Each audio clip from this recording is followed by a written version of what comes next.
4 days of voting across the EU's 27 member states sees major gains for the far right. Exit polls show Giorgia Meloni's Brothers of Italy party on track to secure victory in the European elections. Germany's unpopular governing party sank to feeble results while the far right made gains in the vote for the new European Parliament. Spain's leading opposition Conservatives pulled ahead of the governing Socialists in the European Union's Parliament elections.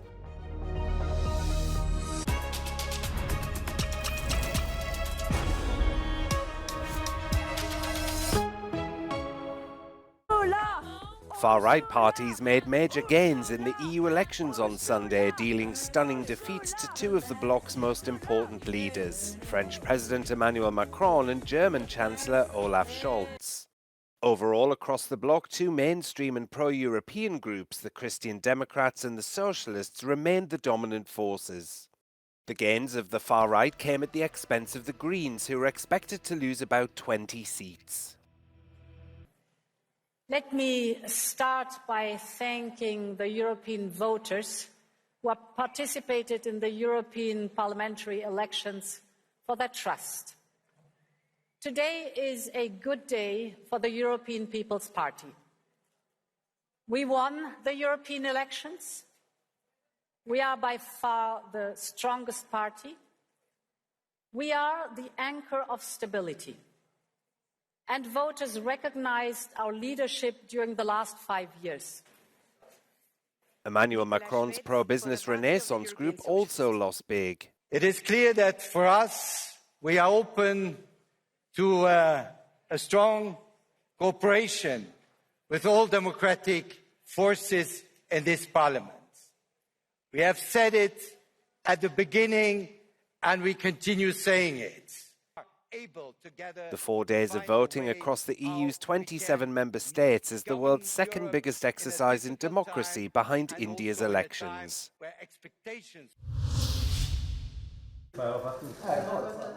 Giorgia Meloni is on track to become one of the most influential figures in the European Union.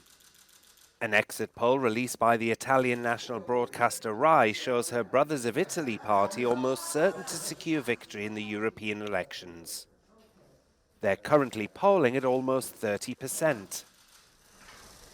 Sono fiera che questa nazione si presenti al G7 in Europa con il governo più forte di tutti. Questa è una cosa che non è accaduta in passato, che accade oggi, è una soddisfazione e anche una grande responsabilità. Noi dobbiamo essere consapevoli di quella responsabilità. Meloni has been touted as kingmaker as both European Commission President Ursula von der Leyen of the centre-right European People's Party and France's far-right Marine Le Pen have courted her for support. Le Pen needs Meloni to unite the EU's far-right parties. In the parliament, they're currently split between Identity and Democracy, which Le Pen's National Rally is part of, and Meloni's European Conservatives and Reformists. Meanwhile, von der Leyen needs Meloni's backing to secure her second term as President of the European Commission.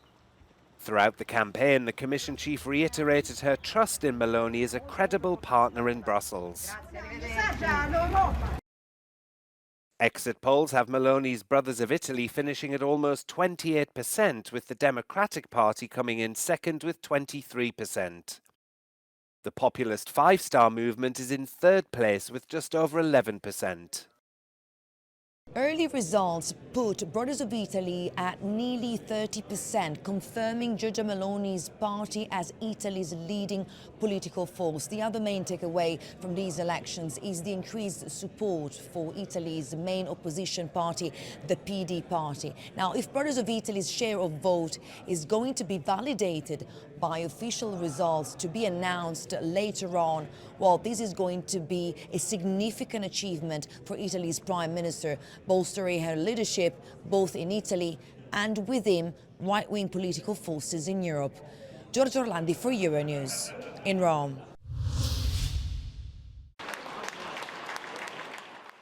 Germany's unpopular governing party sank to feeble results while the far right made gains in the vote for the new European Parliament. The centre-right Union bloc won 30.9% of the vote, though this is underwhelming by its historical standards. Chancellor Olaf Scholz's centre-left Social Democrat parties received around 14% of the vote, less than they managed in 2019. Alternative for Germany won just over 14% of the vote for a third-place finish. While better than they did in 2019, it's still quite a bit shorter than their poll ratings at the beginning of the year.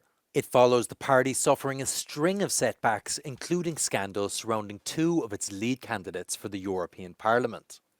This European election attracted a record 65% of voters and delivered unsurprising results. Whilst the far-right party Alternative for Germany managed to make major gains, they didn't quite manage to win as high as they had hoped. Liv Stroud in Berlin for Euronews.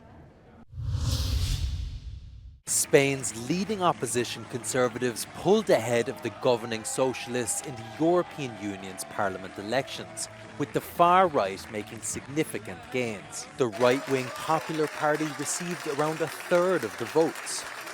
Los resultados de hoy son los mejores resultados en unas elecciones europeas desde hace 25 años, desde 1999. 25 años.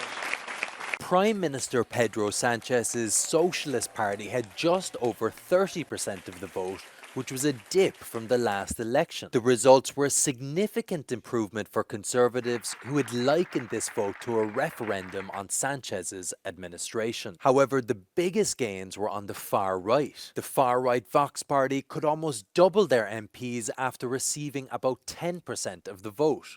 The Conservative People's Party may have won the European elections here in Spain, but if they wanted this election to be some kind of a referendum on Pedro Sánchez government, the victory is not that resounding. The Socialist Party has managed to hold ground and keep almost all the support from its electorate. We will see in the coming days a battle over the narrative between the Socialist Party and the People's Party. What will be the impact of this election in the national politics?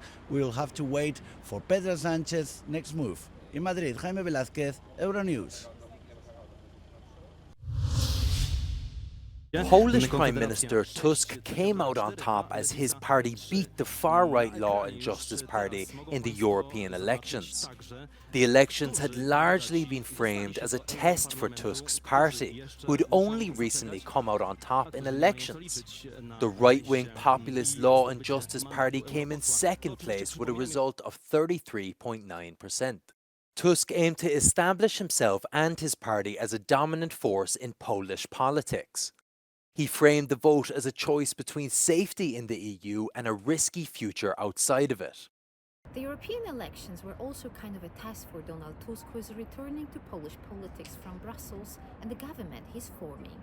The Civic Platform passed this test. Tusk's party won the most of votes.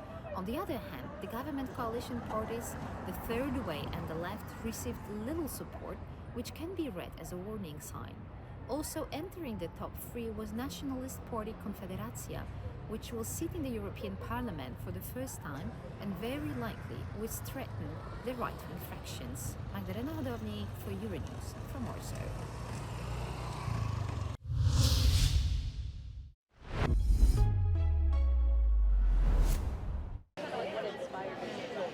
Lo cambió todo. No hay nada igual que antes. Nada, absolutamente nada. Desde mi propia concepción como persona a la forma de afrontar las cosas, lo cambia todo, o sea, no hay nada igual. Hace 8 meses que es como una persona totalmente diferente. Yo ya no soy yo, soy otra versión de yo. El cambio tan drástico que genera en la persona y en su entorno es muy diferente.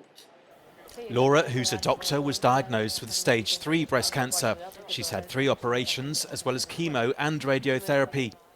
Meanwhile, at 62, Pedro has survived lung cancer, but he's paying a heavy price for it.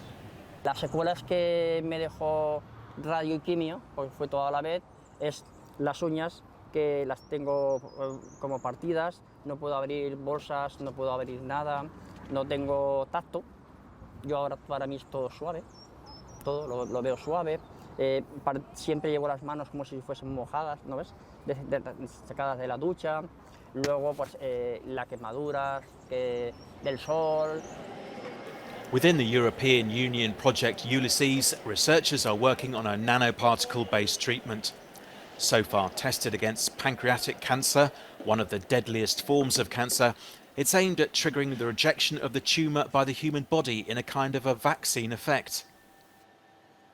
La idea es, pues, activar el sistema inmunitario y para ello habrá que introducir moléculas específicas en el tumor que puedan generar esta inmunorespuesta.